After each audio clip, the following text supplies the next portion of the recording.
¿Qué tal, amigos? En este video vamos a aprender acerca de las leyes de Kepler. Vamos a hacer un experimento. Cierra los ojos e imagina que te encuentras en el año 400 antes de Cristo. No hay luz, no hay internet, no hay televisión.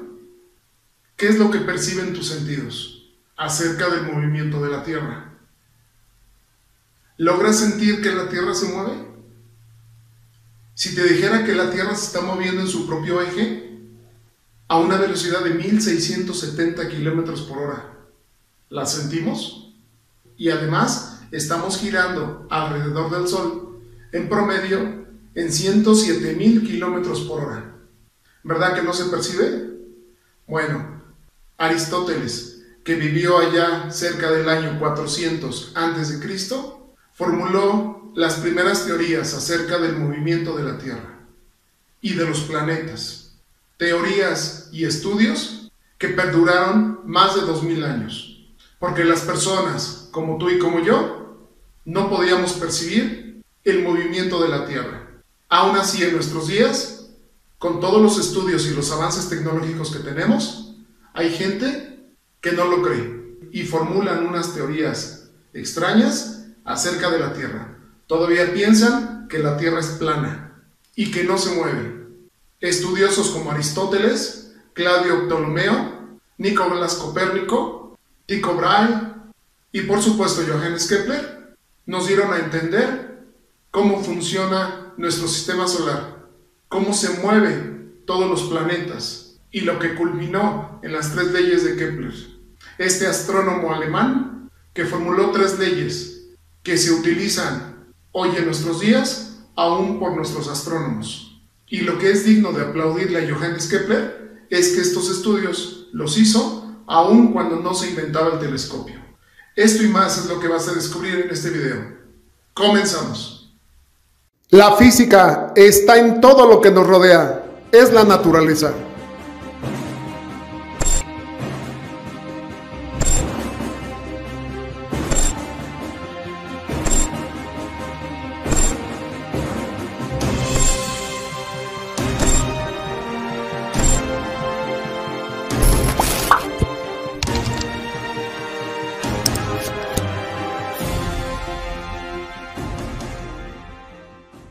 Desde tiempos muy antiguos, el hombre siempre ha observado los astros y el universo. Se ha tratado de explicar el porqué de su origen, su constitución, sus movimientos y su evolución. Debido a las limitaciones que tenían para hacer una interpretación correcta del universo, los hombres de la antigüedad interpretaban lo que sus ojos veían y consideraban que la Tierra estaba sin movimiento y que era el centro del universo, pues creían que todo giraba alrededor de ella. A esto se le llamó la teoría geocéntrica. Aristóteles, que nació en el año 384 al 322 antes de la era cristiana, fue un reconocido filósofo griego y decía que la Tierra se encontraba inmóvil, quiere decir estática, en el centro del universo, y suspendidos en esferas concéntricas y transparentes, ubicaba a los 7 astros conocidos en ese entonces, que eran la Luna, el Sol, Mercurio, Venus, Marte, Júpiter y Saturno, girando en torno al centro del cosmos. Más allá se encontraban las estrellas, en la 8ª esfera.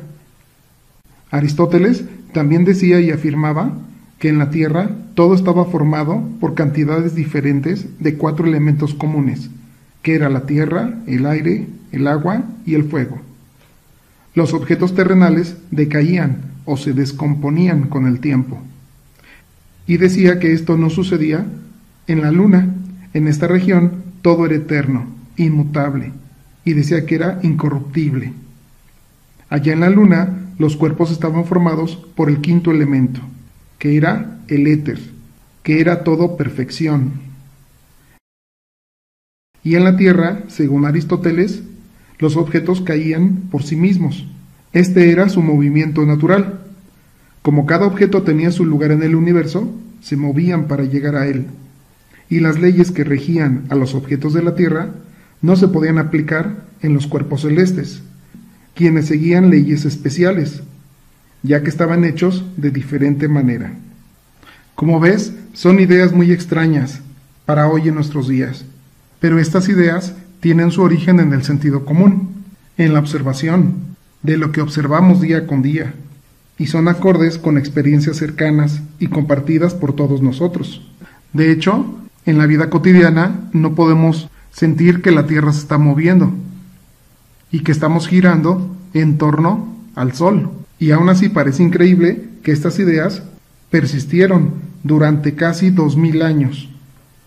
Incluso hoy en la actualidad, mucha gente las sigue creyendo o encuentra razonables estos planteamientos. Y aunque no conozcan las obras de Aristóteles, explican fenómenos de su entorno con ideas muy similares.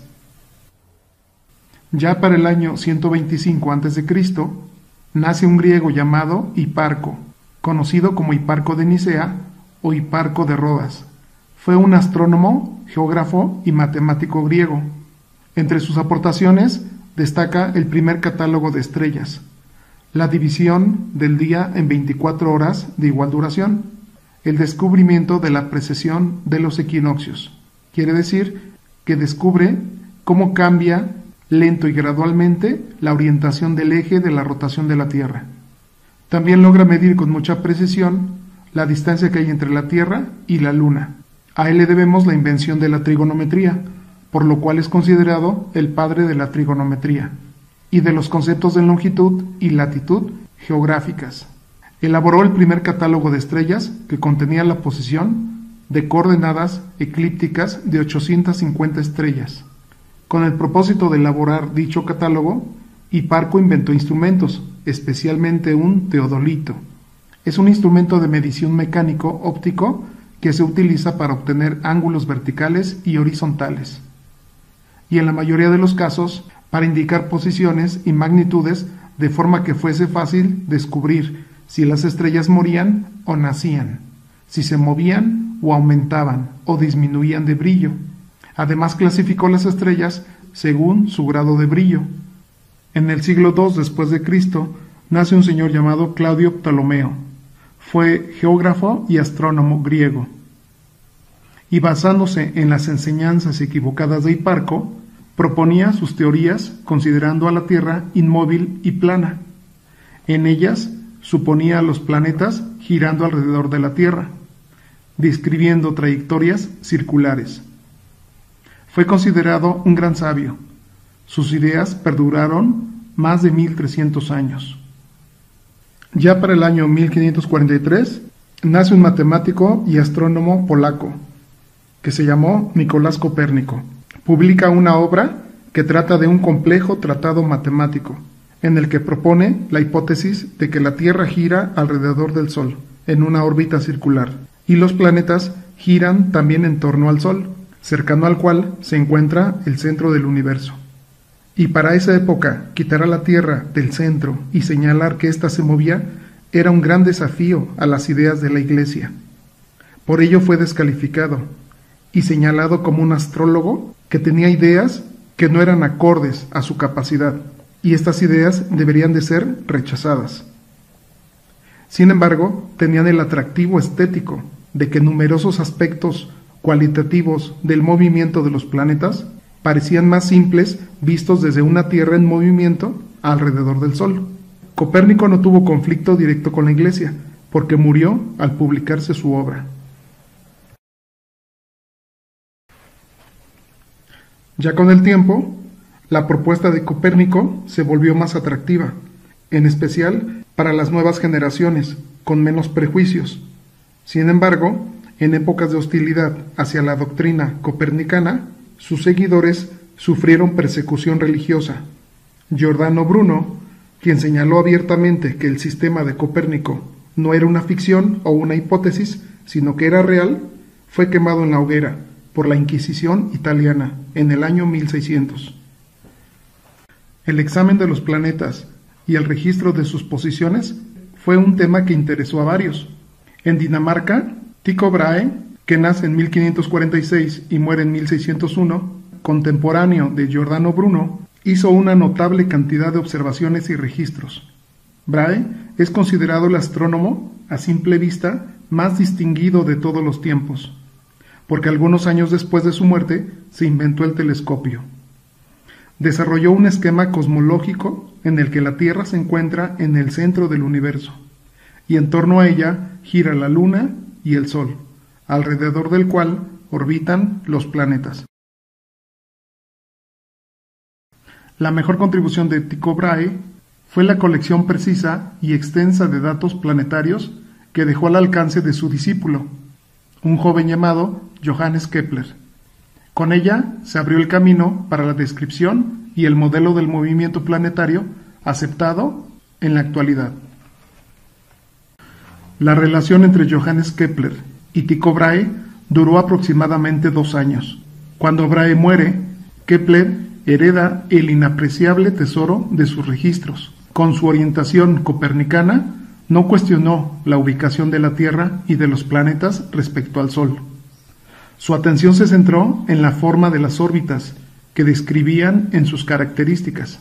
Después de algunos años de estudiar la información heredada y de hacer algunas observaciones propias, publica en 1609 su obra Astronomia Nova, en la que propone 3 leyes que describen la cinemática, quiere decir el estudio del movimiento planetario.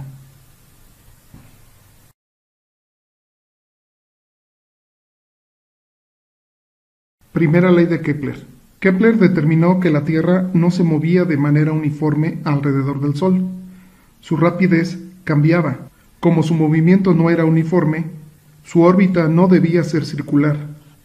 Analizó sus posiciones en diferentes momentos y encontró que concordaban con la forma de una elipse. Al revisar la posición de los demás planetas, descubre también que describían una trayectoria elíptica y no circular, como se pensaba anteriormente. Su primera ley señala que los planetas se mueven en torno al Sol, en órbitas elípticas. El Sol se encuentra en uno de los focos de la elipse. Aunque en ese momento Kepler no lo sabía, su ley describe el movimiento de todos los cuerpos o astros que giran en torno a otros por efecto de la atracción gravitacional. La Luna y los satélites artificiales que dan vueltas a la Tierra lo hacen de acuerdo con esta ley, así como los satélites de los demás planetas del sistema solar. Es bueno mencionar que frecuentemente las órbitas elípticas son tan cercanas a círculos que a menudo se estudia como si fueran en realidad círculos. Ello se debe a que los focos se encuentran tan relativamente próximos que la elipse tiene poca excentricidad.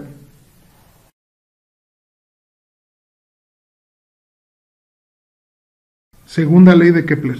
El radio vector que enlaza al Sol con un planeta recorre áreas iguales en tiempos iguales. Esta ley explica el por qué es posible que los planetas giren en órbitas elípticas, manteniéndose cerca del Sol por la fuerza de gravedad, sin llegar a ser absorbidos por él. Esto se debe a la variación de la velocidad con que se mueven los planetas en el espacio. Mientras más cerca estén del Sol, más rápido se mueven, y viceversa. Vamos a explicarlo con más detalle. El radio vector es esta línea que viene del Sol hacia la Tierra.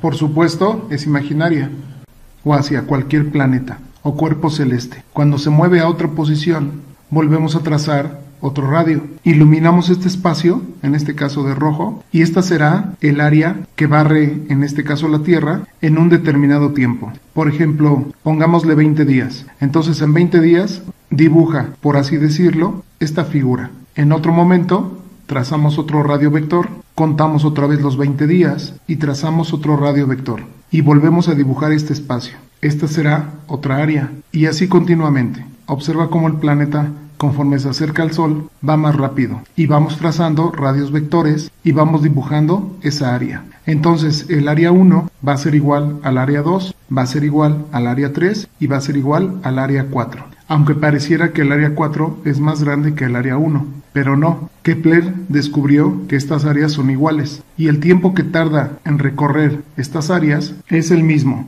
Nosotros pusimos, por ejemplo, 20 días, pero podrían ser 50 días, puede ser un día, puede ser 6 meses, etc. El chiste es que cada área sea dibujada en el mismo tiempo. Entonces a esto se refiere cuando dicen áreas iguales en tiempos iguales. El área 5 quedaría de esta forma, el área 6 y el área 7. Y así todas las áreas que pudieras marcar, todas tendrían la misma área. Y ya por último, estas palabras, perihelio es el punto donde la órbita del planeta está más próximo al Sol, y afelio es el punto donde la órbita está más alejado del Sol.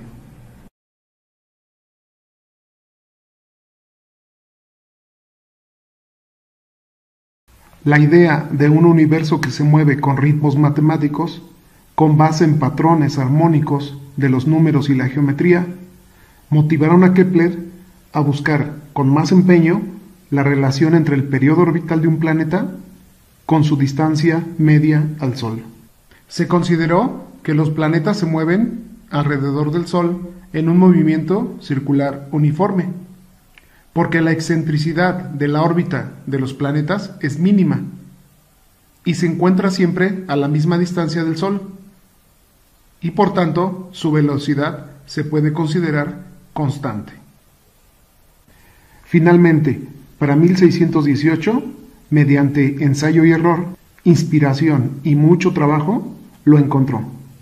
Su tercera ley señala que la relación entre el cubo de la distancia media de un planeta al Sol y el cuadrado de su periodo orbital es constante para todos. Matemáticamente se escribe de la siguiente forma. En esta fórmula, T viene siendo el periodo del planeta, que quiere decir el tiempo que tarda el planeta en dar una vuelta completa al Sol. Su unidad de medida en el sistema internacional es el segundo. D es la distancia que hay entre el Sol y el planeta. Su unidad de medida en el sistema internacional es el metro. Y K es la constante de proporcionalidad. Su unidad de medida en el sistema internacional es el segundo al cuadrado entre metro al cuadrado. ¿Y cuál sería la constante K para nuestro planeta Tierra? Como periodo utilizamos el año Tierra. Quiere decir el tiempo en que la Tierra completa una vuelta en torno al Sol. Y como unidad de distancia se usa la distancia que tenemos del Sol a nuestro planeta, que es aproximadamente 150 millones de kilómetros. Esta cantidad recibe el nombre de unidad astronómica y se abrevia UA. Y por supuesto, para la Tierra, la constante vale 1, ya que K es igual al periodo al cuadrado, que viene siendo un año al cuadrado, sobre la distancia al cubo, que viene siendo una unidad astronómica al cubo, para dar como resultado un año al cuadrado entre unidad astronómica al cubo. Esta constante es la misma para todos los planetas del sistema solar. En la siguiente tabla se muestran algunos valores del periodo al cuadrado y las distancias al cubo para los planetas conocidos y considerados como tales en ese entonces. Pero ¿cómo se interpreta esta tabla? Vamos a revisar. Quedamos en que la Tierra tiene como periodo 1 y es la vuelta que le da al Sol, y su duración es de un año, por eso le pusimos 1 en periodo, un año. Y la distancia que tiene al Sol lo estamos llamando como unidad astronómica, y por eso le ponemos también 1. Entonces, 1 equivale a la distancia que hay entre la Tierra y el Sol. Entonces, el periodo al cuadrado nos da 1, la distancia al cubo nos sigue dando 1, y por supuesto el valor de K será 1. Vamos a verlo para Urano, por ejemplo. Urano dice que el periodo es 84. ¿Qué significa? Que si la Tierra tarda un año en dar la vuelta al Sol, Urano lo hace en 84 años. En la distancia al Sol, la Tierra tiene un valor de una unidad astronómica, pero Urano son 19.191 unidades astronómicas. Si queremos saber la distancia que tiene hasta el Sol, multiplicamos la distancia que hay entre la Tierra y el Sol por 19.191, y esa será la distancia que tiene Urano hasta el Sol. Y se hace lo mismo. el periodo al cuadrado, que nos va a resultar 7056, y la distancia al cubo, que nos va a resultar 7068. Haciendo las operaciones nos va a dar 1.0017. Y ahora vamos a ver a Venus. Si la Tierra tarda un año en dar la vuelta al Sol, Venus lo hace en 0.616, o sea, más rápido que la Tierra. Acuérdate que aquí estamos hablando de años, entonces lo hace en menos de un año, en 0.616. La distancia que tiene hacia el Sol es menos de 1, es 0.723. Entonces, de igual forma, 0.723 por la distancia que tiene la Tierra hasta el Sol. Y aquí obtenemos la distancia de Venus hacia el Sol. Y de igual forma, si el periodo lo elevamos al cuadrado, nos va a dar esta cantidad. Y la distancia al Sol la elevamos al cubo y nos va a dar esta otra cantidad. Haciendo la operación nos va a dar 0.9959, que sería el valor de K. Y así para todos los demás planetas. Hay que notar que los valores obtenidos para la constante K no es justamente 1. Tycho Brahe nunca pudo determinar exactamente el valor de T o el valor de D. Aún en nuestros días es una tarea muy compleja. Hay muchas complicaciones en el movimiento planetario. Por ejemplo, las órbitas no se cierran exactamente en sí mismas. Y la Luna es tan grande que hace que la Tierra ondee suavemente sobre su trayectoria elíptica. Aunque pequeños, estos detalles afectan la medición del periodo y la distancia media de los planetas y otros cuerpos al Sol. Con sus leyes, Kepler explicó con precisión la cinemática del sistema planetario, sin llegar a la explicación dinámica del mismo. Quiere decir que se abocó a estudiar el movimiento de los planetas, pero no explicó cómo es que se produce ese movimiento o qué fuerzas logran ese movimiento, es decir, cuáles son las causas que lo originan. Sin embargo, su contribución a la astronomía es digna de elogiarse, si consideramos que sus observaciones las realizó cuando todavía no se inventaba el telescopio.